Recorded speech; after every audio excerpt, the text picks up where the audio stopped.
বর্ণ হিন্দু সম্প্রদায়ের দ্বারা পরিচালিত রাজনৈতিক দলগুলো নেতৃত্ব কতটা সংগঠিত ভেবে দেখেছেন?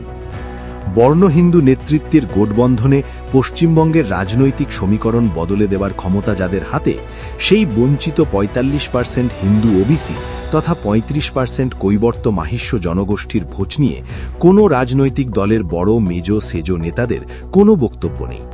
কারণ ওরা জানে তাহলে ওদের পায়ের তলার মাটি আগামী দিনে আর থাকবে না।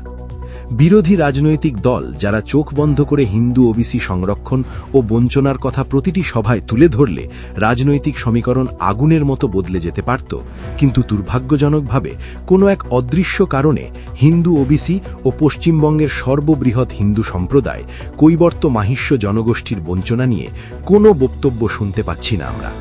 তাহলে সাধারণ মানুষ বুঝবে কিভাবে আগামী দিনে নূতন সরকার হিন্দু ওবিসি বঞ্চনা দূর করবে অথবা চাষি কৈবর্ত মাহিষ্য একটাই জনগোষ্ঠী ঘোষণা করবে কিনা? কোন ভরসায় তারা নূতন দলকে ভোট দিতে যাবে? অথচ পশ্চিমবঙ্গের কম বেশি ১৫০টা বিধানসভার নির্ণায়ক ক্ষমতা রাখে কৈবর্ত মাহিষ্য জনগোষ্ঠী, আর সমগ্র হিন্দু ওবিসি জনগোষ্ঠীর কথা ধরলে কম বেশি ২০০ আসনের নির্ণায়ক হিন্দু ওবিসি। কি হাসছেন? অবাক হচ্ছেন? বহু সংরক্ষিত আসনের নির্ণায়ক শক্তি কৈবর্ত মাহিষ্য বা হিন্দু ওবিসি। বিশ্বাস হচ্ছে না? তাহলে একটা উদাহরণ দিই। পূর্ব মেদিনীপুর জেলার ২টি সংরক্ষিত আসন হলদিয়া এবং সম্ভবত খেজুরি, দুটো বিধানসভার নির্ণায়ক কৈবর্ত মাহিষ্য ভোট।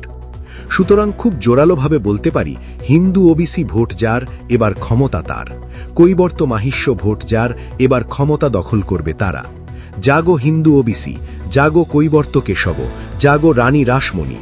জয় হিন্দু ওবিসি, জয় কৈবর্ত কেশব, জয় রানী রাসমণি। সিদ্ধানন্দ পুরকাইত, রাজ্য সভাপতি, বঙ্গীয় কৈবর্ত মাহিষ্য ঐক্যমঞ্চ।